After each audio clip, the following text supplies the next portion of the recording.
Welcome to this episode of Women in Rugby League, and it's my pleasure. And I think I've been chasing this person probably for 5 years. I think shows that I'm persistent, or I get where water doesn't, as Lisa Mack quite often says. Who are you stalking this week?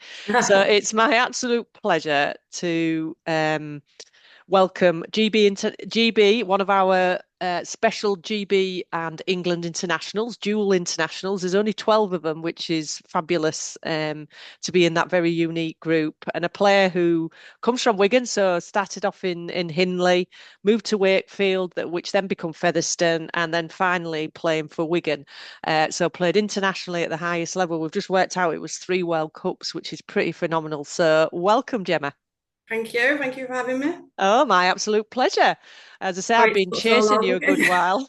Yeah, we got there eventually. We did get there eventually. So tell us how it all started. Tell us what got you into rugby league and your family in rugby league.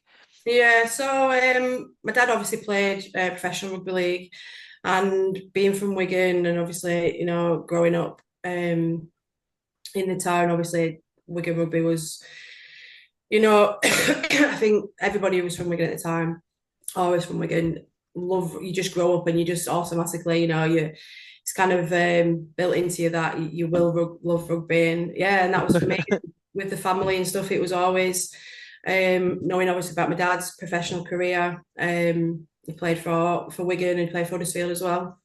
And then my brother, obviously my younger brother, started playing rugby for St Jude's, Wigan St Jude's. So would go down and obviously support him at weekends, and just kind of decided that, I fancy go at this, and I like the look of it and wanted to give it a go. So we'd just kind of go down with the lads and train with them. Couldn't play at the time, and there was no, when I was a kid, there was no girls' teams for me to join.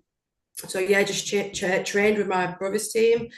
And then I think the first kind of action that I got, kind of game action, was a tournament that they had. My brother's team had a tournament, and I think they were short of a couple of players, so they kind of asked me to play, and I couldn't wait to get on the field. And I think I only played 10 minutes, and then they dragged me off, and they was like, "Yeah, you can't play anymore." I was obviously a little bit older. I was like 2 years older. All right. Yeah, whether the lads just didn't want to tackle me, but yeah, I was just getting the ball and running through. So I Oh, think you were after, scoring tries. yeah, and I think they thought we can't have this. So yeah, take her off. So I only played 10 minutes, but yeah, I loved it and continued like training with my brother's team. And then the first kind of opportunity I got to play in a girls' team was in I think it was a Wigan Town team. And it was Amy Bradshaw, her dad Tony kind of set the team up. I think it was called Wigan Town team, and got a group of girls together, and we trained, and we had a couple of games. Loved it, loved that experience. Got to play at Central Park at half time, which again was an amazing thing for, obviously, from being from Wigan and playing at Central Park, obviously an iconic ground. And then yeah, signed for Hindley Pumas, um, which was the first open age team that I played for when I just turned 16 when I was eligible to play. So yeah, signed for them and loved it straight away. Loved the whole being part of a team and getting to play regular each Sunday and training each week. So that was kind of the start of it, really. So in that, you would have been in the era, wouldn't you? So in the early days, girls in the 90s, young girls as young as 11 and 12 could play open age, but you came through them where they'd stopped girls playing in the boys' team from 12. Yeah, yeah. So that was, I had to wait until, like I said, turned 16, Yeah. was able to play for Hindley. So it was a kind of a long road from just knocking about with my brother's team to then actually getting to taste some kind of competitive, women's rugby league. But from the first, I think from the first game that I played, the women's game, I just loved it. And I just knew that, this is what I wanted to do. Well, thank God. You often wonder, don't you, how many young girls you've lost. You had that persistence and that love, but how many young women we lost at that time that because they had Yeah. nowhere to play, they went and played other sports. I mean, there must have been a few when you think about it. I mean, I had the opportunity to play football as well. So I was playing football as well as playing rugby. And again, it kind of, at that time, it came down to as well. you got to a certain age and there wasn't that many girls football teams about. So again, I was playing in a boys team, and then it got to a point where you couldn't carry on playing because obviously the changing room situation. So it was literally no girls were allowed to play with the boys in like competitive in a competitive league. So I stopped playing football as well. So I was kind of in the middle where there wasn't anything, that I could the route that I could go down to what I wanted to do. I just kind of had to wait. And then during school, high school, I took up athletics. I was doing the javelin, and I really enjoyed that. But then I think I got injured in a training session, and my javelin coach was like, "You need to make a choice now." I could come to school with like a sling on, and she was like, "You need to decide whether you want to play rugby or." And I chose rugby, even though I couldn't, play Mm. competitively for a few more months. So Oh, wow. That is amazing, isn't it? So what was it like in those days? So you're playing for Hindley, so that would have been the 2000s, wouldn't it? I would have thought. yeah, Uh, I think it was like 1999. So yeah, I left school and just before the 2000, the World Series yeah. in So, England, Great Britain, New Zealand, Australia. oh, so did you go along and watch that then? I played in that. I got to Oh, play in did that. you? That was my first Ah, yes, Great you Britain. did. Yeah, that was my first taste. I think I played one season for Hindley, and I got called into the Great Britain squad. Um, Wow. so yeah, that was my first taste of international and playing for Well, Great you've Britain. done four then. We've done you no justice. So you've done four World Cups. I think I've only done three. I think I've only done the 2000, the World Series is World Cup, or what I think at the time it was kind Yeah. of put out as a World Series, and then went to Australia in the test, 2003. yeah, in the Test series, and then I didn't go to New Zealand in the World Cup that came after that. 2008, did you go to Australia? I went to Australia in 2008, and then I played in the 2013 World Cup, which was Yeah, over here. yeah. So we've got four there. Is that? Oh Yeah, yeah, so obviously the Australia tour, yeah, yeah, yeah, yeah. yeah, So yeah. only three World Cups though. All right, three World Cups. Oh, you Yeah, and didn't then do a the couple New of Zealand one. I That's didn't right. do the New Zealand World Cup. Yeah, Yeah, yeah. Ah, right. I had an injury. I had a knee injury that I came to light in 2002 in Australia in the series. Yeah, So yeah, I kind of stepped out of the international setup for that World Cup. yeah, yeah. So it Yeah, was so yeah, yeah. So you have done three. So, yeah. but what a phenomenal. So what was women's rugby league like then in that early 2000s? I'd say it was a lot different to obviously what it is now. I think everything that the setup and the struggles that we had back then, you don't see that anymore. But it was some of the best years of my like playing career. Just the team camaraderie. You went to play rugby and then you all stayed out afterwards and you had a few beers, should I say?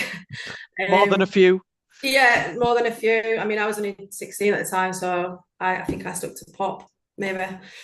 But yeah, I just loved it, and the games are so competitive back then. It wasn't so, there was two, three teams that you knew it was going to be a hard game. You were playing teams like Hull Dockers, Bradford, Red Hill. So they were all really competitive games, and there was all tough games. And for me, obviously, I was a 16-year-old kid, and I was playing against the likes of like Lisa Mack, Sally Milburn, players, no nonsense players who don't care that there's a 16-year-old kid playing, or she's only just Mm. started. It was just real tough and real competitive. And every game was like a grind. It was, you had to work really hard to get the win. And the games weren't one-sided like they are now. What you see in the Women's Super League at the minute. They were real tough games. And I think I enjoyed that. Not knowing, oh, this is the team that I'm the favourite and they're gonna win. It was, you had to work really hard to come away with a win. And I love that on a Sunday, the nervousness that you used to feel. And then celebrating afterwards if you won. So it's a lot Yeah. different back then. Yeah, because it would have been winter rugby as well. So what were the grounds and the travel like in winter? I didn't enjoy that too much. No, I'd say I was more of a fair weather player than I was in the winter. Just mud baths, as you can imagine, some of the pitches that we played on, um, absolute mud baths. But again, I think back then that was part of it as well, part of the experience and the enjoyment. And I think if you can play good rugby in that kind of weather, then you're gonna play good rugby when it's in the summer. Yeah, absolutely. So you were one of the ones that, so you played for Great Britain in the 2000s. So what was it like when you, because you would have only been young, wouldn't you? So when you got that call up, what was it like being called up? Yeah, I think I was 17. I was 16 or 17 when I first got called up into the Great Britain squad. And I remember I think Jackie Sheldon at the time obviously was the coach and rang me up and asked me to go down and be involved in the squad. And for me as a 16-year-old, it was like a dream come true. I'd only been playing women's rugby for a year, like I said. So I didn't think it would come as soon as it did. But I just couldn't wait to be around all the, because I guess me coming into the women's game, I wasn't aware of things that had happened before, like the tour to Australia, the tour to New Zealand. I didn't know anything about the setup. I wasn't aware there was a Great Britain women's team. I was a bit naive, I think, and then hearing about the players, who was going to be in the squad, yeah, I was a bit starstruck and couldn't wait to obviously start training with them and be around them and learn off them as well, I guess, because these were like legends of the game even back then. And for a kid, I was just really excited and proud as well that that I'd waited and I kind of got my chance, and then yeah, I got included into the squad. And what was the difference then between training at club and training for Great Britain? I think obviously when we trained for Great Britain, we had a lot of weekend camps. So there was, we'd go away on a Friday and we'd train till Sunday. And I think they were really, really high intensity training sessions. Whereas obviously your clubs are more, you're concentrating on the game. If you train in the week, you're playing on a Sunday, you're kind of working on your game plan and doing team runs and stuff. But I think with me, and I think with the team that I play for, I was at Wakefield Panthers. Obviously, Brenda Dorbeck was the coach, so our training sessions at club were high intensity as well, and there wasn't a lot of difference. I guess it was just the times that we trained for Great Britain was from weekend camps, and then we did regional sessions as well. So all the Lancashire players met, and then the Yorkshire players met. So we did like kind of separate sessions. They were like midweek sessions as well. So yeah, both. I'd say for me, because obviously I played the club that I played for, we had high intensity sessions as well at club level. But yeah, the Great Britain setup, it was just yeah, it was amazing even at the time. Yeah, it was well, as we've uncovered the history, we've uncovered the sort of stats of the players had to do in the conditioning, the weights you were lifting, the intensity of the training, and it was well before its time, as well as a psychologist, because the team was very, Jackie in particular, around having sports psychology and the mentality to win, which was before really the men's game really began to get its head around all of that. Yeah, it was. It was. I think for me at the time, from what I remember, I'd never picked up a weight before. Since obviously coming into the Great Britain setup and the fitness testing that we had, like you said, the strength and conditioning side to it. And I think even having access to like nutritionists as well, which of being a 16-year-old kid, that was all new to me. It was sort of telling me what I can and can't eat. But yeah, I love that side of it. The fitness. It's a love hate. I know you've got to do it to play rugby, but I hated the fitness side. I used to dread fitness testing day because I just used to hate it. It used to make me feel physically sick. And I don't think that got any better as I got older. I still didn't like the fitness, but obviously understood that you have to do that to be at that level. So yeah, well, even like I say, well before its time, it was there at the Great Britain in the women's squad. Yeah. And what was it like? So 2000 now is recognised as the first ever World Cup. I know it was called a World Series, but because of the nature of how it was played, the International Federation recognises it a World Cup. What was it like to play on home soil? And when you look back and think, oh, I played in the first World Cup. Yeah, amazing. I'm proud. Like I said, it was just an opportunity that I didn't think I'd get. Being so early on in my playing career. and being, having your family, being able to come to the games. I think there was one. I don't know, it was the first game at Orwell. I know we played a game at Orwell, and obviously not being far from Wigan, a lot of my family came. My grandparents got to come and see me play, which obviously didn't happen on a regular basis. So yeah, really really proud moment. A bit of an eye opener as well, because obviously playing against New Zealand for the first time, it was kind of a welcome to Women's Rugby League moment for me. I think I played centre and I got hit. I'm still to this day don't think I've ever been as hit as hard as that first tackle from one of the Kiwis. So yeah, it was amazing. It was a great opportunity, and like you say, having it in our country as well, and getting your friends and family to be able to be there and support you was a different kind of experience of the World Cups. Yeah, and at that time it was all quite balanced, wasn't it? So England, New Zealand, and Australia were very competitive. New Zealand had the edge, didn't they? Yeah, Um, yeah, New Zealand, because I think we beat Australia in that World mm, Cup. Yeah, we beat yeah, Australia, and then I think we lost out in the final. Yeah, at World yeah, Cup. yeah, phenomenal time. So tell us about a bit more about your Wakefield experience then. So you started off at Hindley, and then were you swooped up by Wakefield? Um, Um, I wouldn't say swooped. I think it was more of I kind of knew what I wanted to achieve in the game, and as much as I loved my time at Hindley and I made some great friends, I knew that I wanted to be as good as I could be basically, and I wanted to get better. And I think being around Wakefield at the time, Wakefield's team were just full of international players. I mentioned before, I would say Brenna Dorbeck was the coach and still playing. So I think for me, I knew kind of what I wanted to achieve in the game, and I thought the best decision for me was to go and to test myself and train with the players at Wakefield and be around them and obviously get to play them each weekend.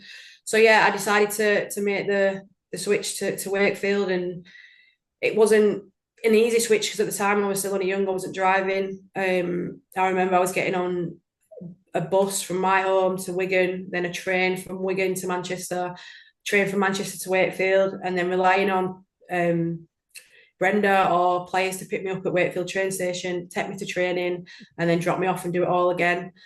Occasions, I think I have mentioned my dad. He drove me up to Wakefield, and he never lets me forget that he did that for me. Which I'm forever grateful that he did. He'd drive me up, and he'd sit in the car, or he'd come and watch training, and then he'd drive me home. So yeah, that was kind of it was tough to do. It was a lot of commitment, and for like I say, for being so young as well. But I knew what I wanted from the game, and I knew what I wanted to achieve. So it never felt like it was kind of a sacrifice or it was effort. I loved the whole, getting to, it was a bit exciting as well, I guess, at that age, getting on a train and going doing something that I love to do. And I loved, every single minute at Wakefield. And I think if I hadn't have gone to Wakefield, I don't think I'd have been the player that I turned out to be.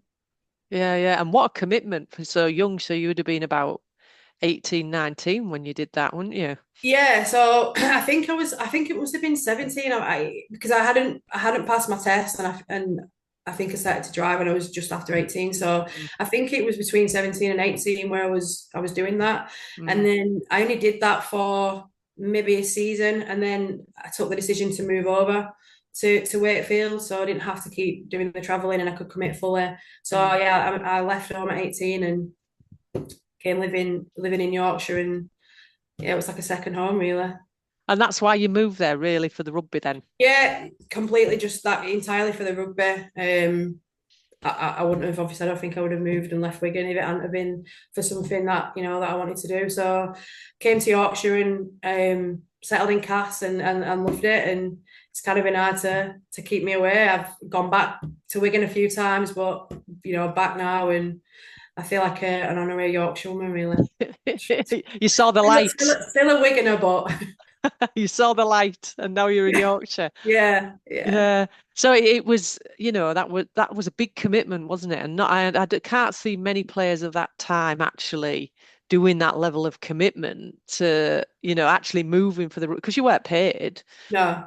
You were just there and would have had to have a full-time job as well in order to Yeah, play. I think I moved over with just a bag of my clothes, and I think I stayed at places, at people's houses, players' houses at first, and got myself a job doing anything that I could to fit in around rugby. And yeah, it was, I don't know anybody else who did it. I mean, there may be, but for me, it was, although when I look back now, yes, it was a massive thing to do. At the time, it was just a no-brainer. It was like, I want to play rugby and I want to be close to where it is. So that's what I'm going to do. And yeah, I didn't regret it. Yeah, yeah, amazing. Of course you didn't, because then you became the player that then took on playing for England. So tell us now, we're going into the England phase, and obviously you played Wakefield and club level and moved over there. Tell us a bit about England and the difference between Great Britain and England, and um, playing for your country in a very different era for women's rugby league, wasn't it? Yeah, I think that's what it was. Well, it was a completely different era. I mean, when the England team first got set up, obviously the players who I played with at the Great Britain setup, they'd all kind of retired. So it was obviously a new, completely new set of faces. And it was at the time, I think the first test was in France. Our first game for England was in France, and we had the backing of the RFL. So we had kit. There was none of this, raising money to get on a plane or trying to get sponsorship. It was all, everything was paid for. So that setup was completely different. In terms of the players, it was quite a young team. There was a few there was a few older ones chucked in there as well. But yeah, from the difference from playing from Great Britain to England, it's still obviously it's massive honour. It's Great Britain, it's England, but it was a completely whole different kind of setup and felt very different from Great Britain in the past, past World Cups. Yeah. What was the difference, do you think? It just felt a little bit more kind of supported in terms of Mm. the RFL. It was under the RFL, and you felt more like you was playing kind of for your country. Whereas I Mm. guess, not to take away from the fact that we play for Great Britain and you're pulling on a Great Britain shirt, but a lot of hard work went in, to just getting on that pitch for Great Mm. Britain, which obviously you know about yourself. And I think you felt a little bit more kind of supported and kind of a little bit more professional in terms of, well, we don't have to go out and do all these other things. We can just Mm. concentrate on the rugby really, and we Mm. had the support of the RFL. And you're quite unique as a player, really, actually, because as I said, there's only 12 that have done the Great Britain England, but also you've done the Super League as well. So, the length of your career, you've Yes, yeah. actually seen all the different transitions, haven't you, of the Yeah. Women's Rugby League? Yeah, it's amazing how far the game has come now. Like you said, from seeing it from when I first started to where it is now.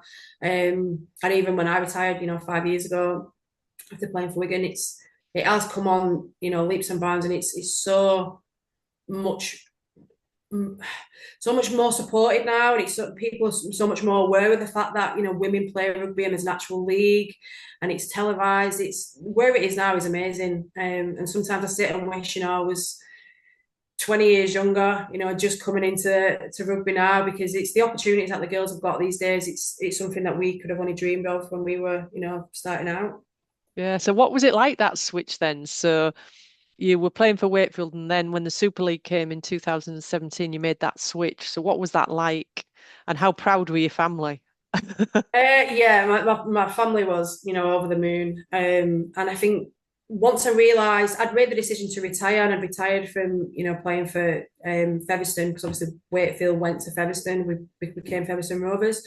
So once I retired from Featherstone, that was it for me. I was done. I'd achieved everything that I could achieve in the club game with Featherstone. We'd won everything. And I made the decision to retire. And then the minute I heard a Super League was being formed, and obviously the women's teams, I think St Helens. I spoke to the guy who coached St Helens initially. He was the women's Fat Heath coach, and he kind of had a conversation with me about signing for St Helens and playing in the Super League. And then I heard that Wigan were joining the Super League, but they'd already had the trials, so I'd missed the trials.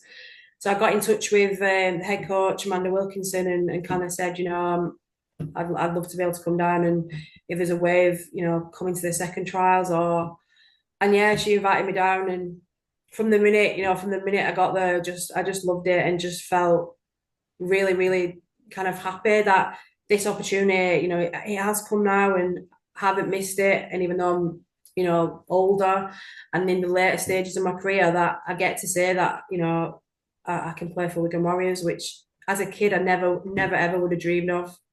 So yeah, Yeah. it's amazing. And how special that your dad played there as well. Yeah, really special. I think that having that as well, added to how special it was. I mean, we've both got our heritage numbers. My dad's got his Wigan heritage number, and I've got mine. And I think at the Brit community, there's on the wall, there's all the heritage numbers, and my dad's on there now, and could get to see my dad's, and then the women have got theirs. So having that, yeah, it's really special. And obviously, I think Vicky Molyneux as well. Her dad played, so there's two of us now who have kind of done the father daughter. Yeah, that is amazing. And as you say, you weren't allowed to play up to being 16, and then to achieve all that and eventually play for your hometown Wigan. Yeah, What it an was. And achievement. it's one of the greatest. When people ask me what's your greatest achievement in rugby, and obviously playing for Great Britain and England, and being lucky enough to captain England and I captain Great Britain in one of the Test games as well. But yeah, to say that I captain Wigan Warriors and we won the first ever Super League, it's a moment and a memory that will live with me forever. Yeah, yeah, it's pretty special, isn't it?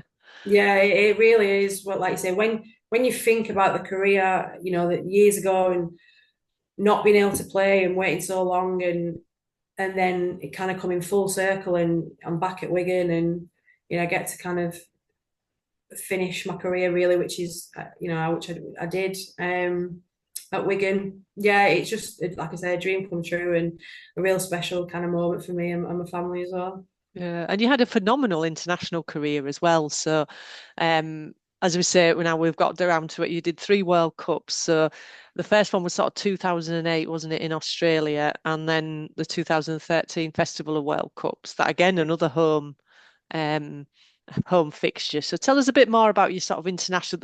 What are your memories of playing international and Yeah, I your mean, achievements? with my international, I think obviously the Great Britain came, and I loved all being part of the Great Britain. And then once we got to England, like I said, it did feel quite a professional setup. The players that we had as well we had a really really good squad, especially going into the 2008 World Cup. There was a little bit of doubt whether I'd actually go on that tour because I'd done my ACL, so I had to go through real extensive kind of 6 month rehab with my knee, pass a fitness test before obviously the squad could get announced. So I managed to do that.